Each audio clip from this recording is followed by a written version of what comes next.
June 22 தமிழ்நாட்டின் முதலமைச்சர் விஜய் சாரனுடைய 52வது பிறந்தநாள். இந்த பிறந்த நாளை முன்னிட்டு சிறியவர்கள் இருந்து பெரியவர்கள் வரைக்கும் பார்த்தீங்கன்னா ஒரு மகிழ்ச்சியான அறிவிப்பை தமிழ்நாட்டின் வனத்துறை அமைச்சர் ரஞ்சித்குமார் சார் பார்த்தீங்கன்னா சொல்லியிருக்காரு. அது என்ன மகிழ்ச்சியான அறிவிப்பு அப்படிங்கறதான் நாம இன்னைக்கு இந்த வீடியோல தெரிஞ்சுக்கிறோம். வாங்க நம்ம வீடியோக்குள்ள போலாம்.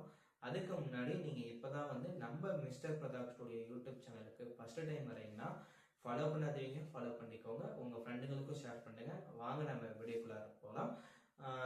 தமிழ்நாட்டின் வனத்துறை அமைச்சர் ரஞ்சித்குமார் சார் பாத்தீங்கன்னா தமிழ்நாட்டில் இருக்கக்கூடிய ஒவ்வொரு குழந்தைகள் மூலியமா தான் நாங்க இந்த டைம் ஆட்சியை அமைச்சிருக்கோம். இந்த குழந்தைகள் எங்களுக்கு தெய்வம் மாதிரி. ஸோ இந்த குழந்தைங்களை மகிழ்ச்சியா வச்சுக்கிறதுலாம் எங்களுடைய மிக முக்கிய ஒரு குறிக்கோள் அப்படின்னு சொல்லி தமிழ்நாட்டில் இருக்கக்கூடிய ஒவ்வொரு குழந்தைங்களும் பாத்தீங்கன்னா அடுத்த விஜயனே நாங்க சொல்றோம் அப்படின்னு சொல்லியிருக்காரு.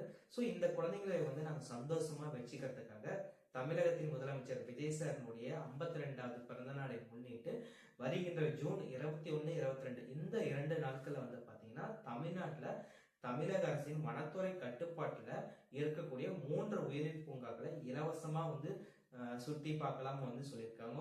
அது என்னென்ன உயிரியல் பூங்கா அப்படின்னு நம்ம பாத்தீங்கன்னா சேலத்துல குருவம்பட்டி உயிரியல் பூங்கா, அதுக்கு அடுத்ததான் பாத்தீங்கன்னா வேலூர்ல பாத்தீங்கன்னா அமர்தி உயிரியல் பூங்கா, மூணாவதா பாத்தீங்கன்னா சென்னை வண்டலூர் அறிஞர் அண்ணா உயிரியல் பூங்கா. இந்த பூங்காக்களை பாத்தீங்கன்னா சிறுவர்கள் இருந்து பெரியவர்கள் வரைக்கும் பாத்தீங்கன்னா எந்த விதமான நுழைவு கட்டணம் இல்லாம நீங்க உள்ள இலவசமா ஃப்ரீயா உள்ள போய் சுத்தி பார்க்கலாம்.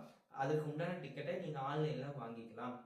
இதற்கு உண்டான பணத்தை யாரு கட்டுவாங்க அப்படின்னு கேட்ட கேள்விக்கு பாத்தீங்கன்னா வனத்துறை அமைச்சர் ரஞ்சித்குமார் சார் அவரும் தன்னுடைய சகோதரரும் தமிழகத்தின் வெற்றி கழகத்தின் சார்பாகவும் எங்க குடும்பம் நடத்தி வருகின்ற வால் முனி நாயக்கர் அப்படிங்கிற அறக்கட்டளை மூலியமா இந்த பணத்தை நாங்க கட்டிடுவோம் அப்படின்னு சொல்லியிருக்காங்க.